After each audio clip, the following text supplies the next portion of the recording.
Hello नमस्कार जय हिंद साथियों, आप सबका स्वागत है आपके अपने डिजिटल प्लेटफॉर्म प्रवेश अकेडमी पर। बीपीएससी टीआरई 4 में अगर आप डोमिसाइल की बात को लेकर के चिंतित हैं तो मैं आप सबको बताता चलूं कि डोमिसाइल बीपीएससी टीआरई 4 में लगाना बहुत ही क्रिटिकल काम है। और इस सरकार से, जो सरकार स्वयं डोमिसाइल को समाप्त की हो, उस सरकार से उम्मीद करना आप सबके लिए घातक हो सकता है।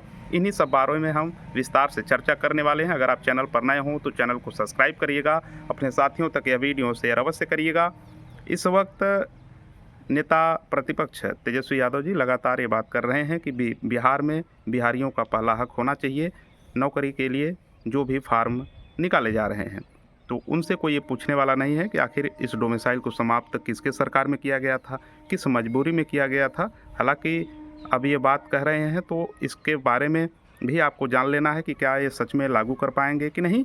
जब भी सत्ता के बाहर रहते हैं, यानी कि जो 18 महीने का इन्होंने कार्य किया, इसके पहले जब ये विपक्ष में थे उस वक्त का बयान इनका यही था कि जैसे ही सत्ता में आएंगे नौकरी देंगे और डोमिसाइल लागू होगा, सिर्फ बिहारियों को नौकरी देंगे। ये तेजस्वी यादव जी का ही बयान है।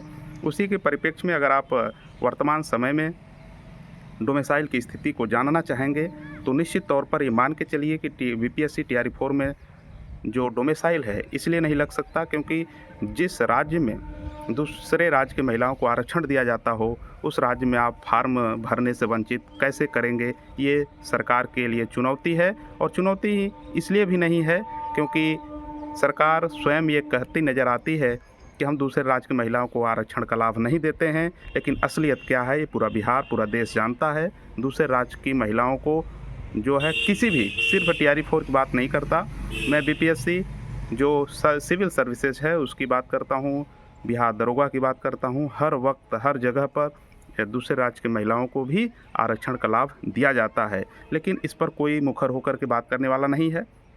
अभी हाल ही में टीआरई 4 जो है आने वाला है, उसके पहले सबको टीआरई ही नज़र आ रहा है। सब लोग इसी के बारे में चर्चा कर रहे हैं, लेकिन जो सच्चाई है, इसकी सच्चाई ये है कि दूसरे राज्य को जिस प्रकार से लिया जाता रहा है टीआरई 1, टीआरई 2, टीआरई 3 में, उसी प्रकार से टीआरई 4 में भी लिया जाएगा। इसका निष्कर्ष ये है, जब सप्लीमेंट्री रिजल्ट की बात की जाती है कि सप्लीमेंट्री रिजल्ट दिया जाए, तो ये बीपीएससी और शिक्षा विभाग ये कहता है कि जो टीआरई का नियम बना है इसके उल्लंघन हम नहीं कर सकते हैं। तो यानी कि जिस प्रकार से जो टीआरई का जो नोटिस तैयार किया गया है उसी के आधार पर ये अगली टीआरई भी होगी। इससे कोई छेड़छाड़ नहीं होने वाला है। अगर आप दूसरे राज्य से हैं तब भी आपके लिए सुनहरा अवसर है। अगर आप बिहार से हैं तो इस डोमिसाइल के चक्कर में पड़ कर के अपनी तैयारी को कमज़ोर न करिएगा, क्योंकि ये सिर्फ आपके भावनाओं से खेलने का कार्य किया जा रहा है। और सच्चाई ये है कि आपके बारे में न कोई नेता सोच रहा है, न कोई अधिकारी सोच रहा है। जिस प्रकार से भर्तियाँ होती चली आ रही हैं उसी प्रकार से ये भर्ती पूरी होगी और इसमें आपको एक सीट लेनी है।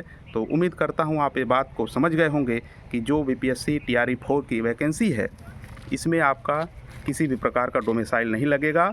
आप सबको अपनी प्रतिभा का आकलन करना होगा और अपनी तैयारी के लिए दृढ़ संकल्पित होना होगा और एक सीट के लिए जी जान लगाना पड़ेगा। उम्मीद करते हैं आपको ये बात समझ में आ गई होगी। मिलते हैं नेक्स्ट वीडियो में नई अपडेट के साथ। चैनल पर नए हों सब्सक्राइब जरूर करिएगा। इस चैनल पर आपको सभी ऑथेंटिक न्यूज़ दिए जाते हैं। जय हिंद।